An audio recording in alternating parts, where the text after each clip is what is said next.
이재명 대표가 SNS에 글을 쓰더라고요. 예. 그 좋은 정책 나도 같이 하자. 아, 정책에는 저작권이 없다. 아. 민주당이 따라올 정도의 상황이었고.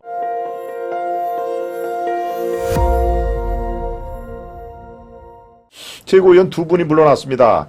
하나 여러분 잘 아시죠? 태영 의원과 김재원 의원이 최고위원에서 물러난 이후로 상당히 그 당시에는 좀 파문을 일으켰는데 그 뒤에 사태가 잘 마무리가 된 것인가요? 지금은 어떻게 이렇게 봉합이 된 건가요? 내부 사정에 정통한 우리 김최고 의원에게 청해 듣도록 하겠습니다. 제가 몸담고 있는 지도부이긴 합니다만은 그래서 좀 후한 평가를 내린다 말씀 주실지도 모르겠습니다. 네. 하지만 제가 이번 최고위원회뿐 아니라 지난날 김종인 비상대책위원회 또 정진석 비상대책위원회에 이어서 세 번째 지도부에 몸을 담고 있기 때문에 제가 2020년 총선 낙선하고 나서 계속 지도부만 하고 있거든요. 그러니까 오랜 지금 현재 상황에서 한 3년 정도의 지도부의 역사를 쭉 같이 하고 있는 상황에서 봤을 땐 그런 경우가 김최고 말고 또 있으십니까? 없는 것 같으네요. 지금 봐도 없는 것 같은 생각이 듭니다만은 3년 동안 지도부를 하시네요. 그래서 정말. 그 시계열적인 분석에서의 객관성을 띄고 제가 곰곰이 생각해 보면 김기현 지도부는 굉장히 안정적이다라고 감히 평가를 좀 해보겠습니다. 집권당이 지도부라는 건 여러 가지 고려해야 될 요소들이 많습니다. 야당이 지도부일 때는 오로지 여당과 정권을 향해서 가장 날선 반대 그리고 국민의 목소리를 담아서 잘못돼 있다고 하는 지적들을 세게 말로써 평가하면 되거든요. 거기에 대한 정책적으로 행동에 대한 큰 책임을 질 의무감이 뒤따르지는 않습니다. 그렇군요. 그걸 할 수도 없고요. 그렇죠. 실질적으로. 그런데 집권당의 지도부는 일단 용산 대통령실과 정부가 하고 있는 정책들과 호흡을 같이 맞춰가면서 때로는 주거니 받거니 여론을 조성하기도 하고 국민들의 삶의 실질적인 책임을 져야 되거든요. 그리고 그 과정에 이 집권당이 일어나는 문제 혹은 정부에서 일어나고 있는 많은 문제들에 대해서 또 공동 책임을 지게 됩니다. 그만큼 관리에 대한 요소들이 많다는 것이겠죠. 그러니까 김기현 대표가 제가 만났던 그 어떤 정치인보다 이 관리에 관해서는 정말 치밀한 리더십을 갖고 있는 인사다 생각을 합니다. 지금의 국민의힘을 보면서 뭔가 내분이 있다. 혹은 복잡한 상황에서 국민의힘이 큰일 나고 있다. 이런 인식 갖고 있는 사람 거의 없을 겁니다. 그러니까 꽤 안정적으로 관리가 되고 있다는 것은 아마 부인하기 어려운 상황일 거라는 것이고요. 처음에 전당대회가 끝나고 나서 이른바 20대, 30대 지지율이 좀 낮게 나와서 이렇게 가다가 정말 큰일 나는 것 아니야? 그러면서 갑자기 이 천하용인을 끌어안아야 되는 것 아니냐고 막 3월 달에 보도가 나왔던 적이 있어요. 그 기자들도 그 당시에 그런 얘기들 참 많이 물어봤는데 제가 이제 이 지도부 들어서 청년 정책을 총괄하는 청년 정책 네트워크라는 걸 운영을 하고 있는데요.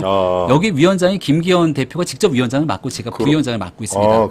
얼마 전에 조선일보에서 한바닥을 할애해서 청년들에게 체감도 높은 정책으로 만족을 얻고 있다라고 하는 저희의 정책 4개를 쭉 소개해 주는데 아마 정책에 별 관심이 없어도 이건 들어봤을 거예요. 1,000원의 아침밥.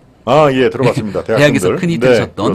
그리고 토익에 대한 유효기간을 5년으로 늘려주겠다라고 하는 토익 유효기간 5년 정책. 지금 몇 년입니까? 지금 2년의 소위 유효기간이 있는데 5년으로, 취준생들 입장에서는 2년 금방 가거든요. 그죠. 금방 5년으로 늘려주겠다라고 하는 봐야 되니까. 정책에 큰 효용을 얻었고 예비군 훈련하는 대학생들이 내가 예비군 훈련 갔다 왔더니 성적이 불이익을 받았다. 그래서 사회가 난리가 난 적이 있는데 예비군의 학습권 보장해 주겠다라고 해서 예비군 3권 보장을 저희가 정책 발표해서 큰 히트를 친 적이 있고요. 기억납니다. 그리고 개인정보 보호에 관한 취업준비생들이 내가 이제 이력서 자소서를 다 내지 않습니까?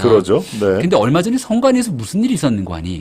성관위가 한때 문매를 엄청 맞았잖아요. 근데 그 와중에 성관위가 이 채용 공고를 냈는데 거기 첨부 파일에 기존에 구직 지원을 했던 사람의 개인정보를 첨부 파일에 올려놓은 거예요. 있을 수 없는 일이 일어난 거죠.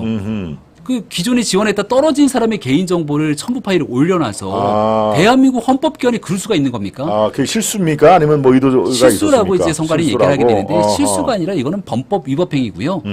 이렇게 내가 채용을 위해서 서류를 내고 나면 시간이 지나면 그 채용 서류를 자동으로 파기를 해야 되는데 그러지 않는 곳이 성관위를 비롯해 얼마나 많겠습니까? 취준생들을 위해서 우리가 취준생들이 냈던 개인정보에 대해서는 의무 파기하고 여기에 대해서 취준생들한테 당신의 정보는 안전하게 파기됐습니다라고 알리게 되는 고지를 하겠다.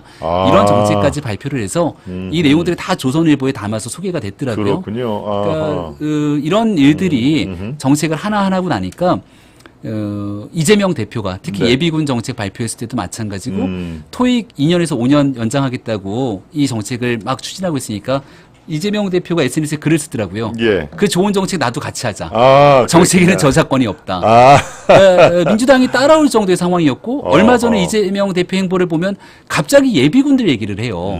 찾아가서 네. 저희가 다 정책 발표하고 아하. 이미 그냥 예비군들을 위한 모든 패키지들을 마련해서 국방장관, 교육부 장관 불러서 시행령 개정 다 만들었습니다. 네. 예, 그래서 다 발표까지 했고요. 그러니까 따라와서 뒷북치는 일들을 막 황급하게 따라오고 있는 실정이어서 아하. 국민의힘이 단순한 안정감을 가져가는 걸 넘어서 실생활에 맞춤형인 정책들을 내고 또 국민의힘이 가장 좀 어려웠던 그리고 접근하기 힘든 20대, 30대의 민심까지 다가서기 위한 네. 노력들을 꾸준히 하고 있다. 아, 이거군요. 예, 예, 이게 청년대선 소확행 조선일보에 정책. 나왔던 예.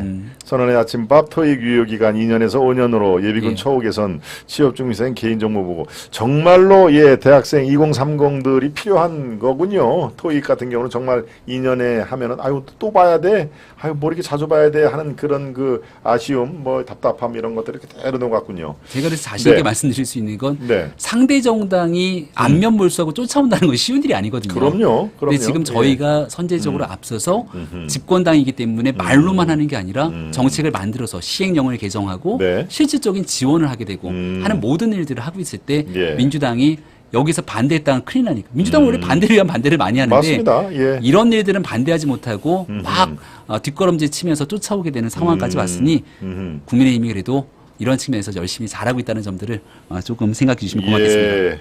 좋습니다.